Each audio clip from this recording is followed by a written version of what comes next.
प्रिय विद्यार्थियों, नमस्कार।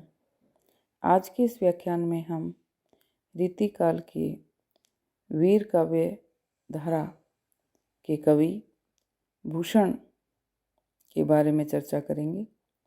हिंदी वीर काव्य धारा में भूषण का स्थान निर्धारित करेंगे और देखेंगे कि हिंदी में वीर काव्य धारा जो चली आई है उसमें रीतिकाल के समय एक विषय से हटकर काव्य लिखने वाले कवि भूषण का क्या स्थान है।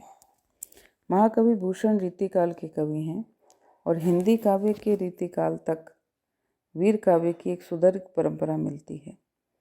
हिंदी का आदिकाल तो अपने वीर गाथाओं की बहुलता के कारण वीर गाथा काल कहलाता ही है।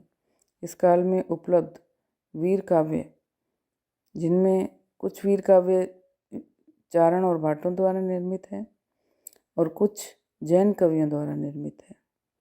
चारण या भाटों द्वारा निर्मित वीर काव्यों में दलपति विजयकृत, खुमान रासो, नरपति नालकर, विसलदेव रासो, चंद्रप्रदायकर, पृथ्वीराज रासो, जगनीकृत, आलाखंड आदि प्रसिद्ध हैं। इनमें से खुमान रासो एक वीर रसपूर्ण रचना है और इसमें काल भोज से लेकर तीसरे खुमान तक युद्धों का वर्णन है। रासो ग्रंथों में अपने कालीन राजाओं का वर्णन उन्होंने किया है और इनमें सर्वाधिक वीर रसात्मक रचना है आलाखंड, जिसमें 52 युद्धों का वर्णन मिलता है। आलाखंड बुंदेलखंडी, कन्नौजी, अवधी, भोजपुरी, ब्रज आदि कई बोलियों में प्रचलित है, परंतु सर्वत्र छंद एक ही है और ओज और उत्साह की दृष्टि से ये सर्वाधिक लोकप्रिय रचना है। हिंदी काव्य के आदिकाल में चारणों और भाटों के अतिरिक्त जैन कवियों ने भी वीर काव्य का निर्माण किया। इनमें से शालिभद्र सूरीकृत भरत बाहुबली रास वीर रसात्मक काव्य है। इसमें आदि तीर्थंकर ऋषभदेव के महान पराक्रमी यशस्वी पुत्र भरत और बाहुबली के युद्ध का ओजस्वी वर्णन मिलता है। ऐसे ही पूर्णिमा गच्छ के संत शालिभद्र, जिन्होंने कौरवों पांडवों के वीर रसपूर्ण युद्ध का विशद वर्णन किया, इसमें हाथी, घोड़ों और असंख्य पैदल सेना के युद्धों का निरूपण मिलता है। जैन परंपरा के अनुसार कृष्ण और रुक्मिणी के शौर्यशाली पुत्र प्रद्युम्न के विषय विविध युद्धों का वर्णन मिलता है। इनमें श्री कृष्ण शिशुपाल युद्ध, प्रद्युम्न सिंहस्थ युद्ध, प्रद्युम्न काल संवद युद्ध, प्रद्युम्न श्री कृष्ण युद्ध आदि का विस्तार पूर्वक वर्णन है। ये सभी जैन काव्य वीर रस से परिपूर्ण हैं, किंतु इनकी भाषा राजस्थानी तथा मिश्रित है। इन काव्यों का केवल अपना ऐतिहासिक महत्व है, वैसे ये सभी साधारण रचनाएं हैं। हिंदी के भक्ति काल में भी भक्ति काव्य की प्रधानता है, परंतु भक्त कवियों ने भी अनेक स्थान पे वीर रस का परिपाक हुआ है, जो वर्णन शौर्य और पराक्रम से परिपूर्ण युद्धों के विवरण भरे हुए हैं। सूफी कवि मलिक मोहम्मद जायसी द्वारा रचित पद्मावत में गोरा बादल युद्ध का वर्णन है, जिसमें गोरा के अलौकिक पराक्रम और अद्भुत शौर्य से परिपूर्ण युद्ध का मार्मिक वर्णन मिलता है। सूरदास जी ने भी यहाँ वहाँ श्री कृष्ण के शौर्य पराक्रम का वर्णन करके वीर रसात्मक काव्य का निर्माण किया। तुलसीदास जी ने भी राम और हनुमान के शौर्य पराक्रम का वर्णन करके वीर रसपूर्ण कार्य का सजीवता के साथ निर्माण किया। रामचरितमानस, कवितावली, गीतावली के वीर रसात्मक स्थल उल्लेखनीय हैं।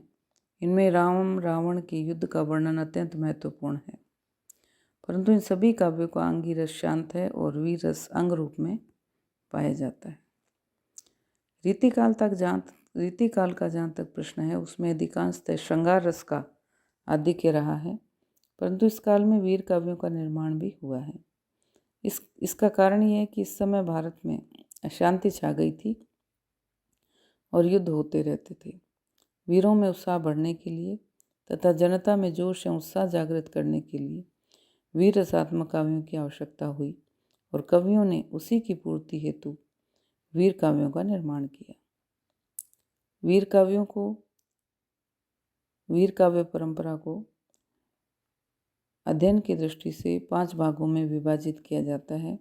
शुद्ध वीर काव्य, दूसरा रासो पद्धति पर निर्मित वीर काव्य, तीसरा भक्ति भावित वीर काव्य, चौथा अनुदित वीर काव्य और 5वां दरबारी कवियों का वीर काव्य। इनमें शुद्ध वीर काव्य के अंतर्गत भूषण, श्रीधर, लाल, सूदन, पद्माकर के काव्य आते हैं, परंतु इनमें भूषण सर्वोपरि है।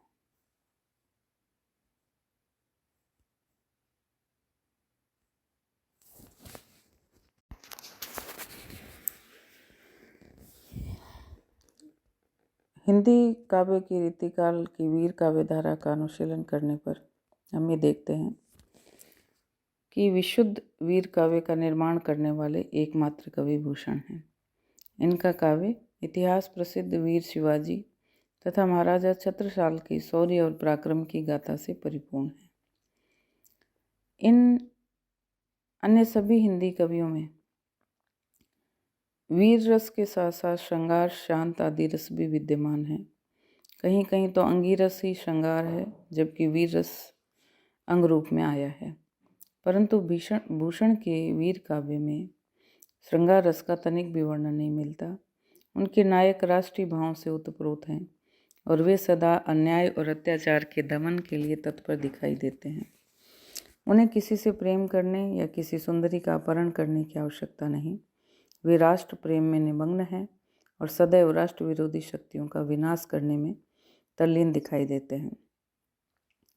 भूषण ने छत्रपति शिवाजी और महाराज छत्रसाल की वीर दर्पपूर्ण युद्धों, दमनकारी कार्यों और धर्म संरक्षण संबंधी पराक्रमों का जो वर्णन किया है, वह वीर रसात्मक काव्य का सुंदर उदाहरण है, क्योंकि वे चरित्र नायक हैं जिनका जनता के हृदय में भी स्थान है और जो जनता की भक्ति और श्रद्धा के पात्र रहे हैं।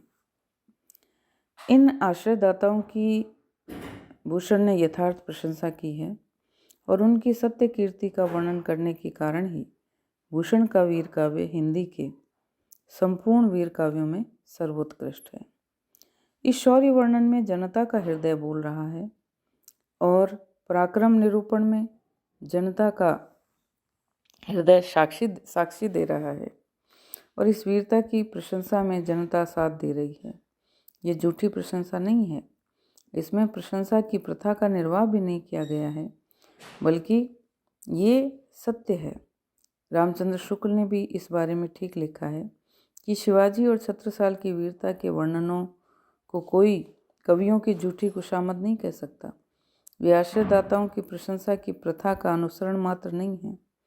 इन दो वीरों का जिस उत्साह के साथ हिंदू जनता स्मरण करती है, उसी की वंदना भूषण ने की है। वे हिंदू जाति के प्रतिनिधि हैं। अतः ये निर्विवाद सत्य है कि भूषण हिंदी काव्यधारा में भूषण केवल प्रतिनिधि कवि ही नहीं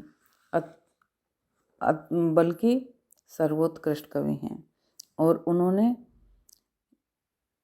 रीतिकाल के कवि होते हुए भी रीतिकाल की श्रृंगारी काव्यधारा में न बहकर वीर काव्य की रचना की, इसलिए भूषण वीर रस के कवि कहलाते हैं।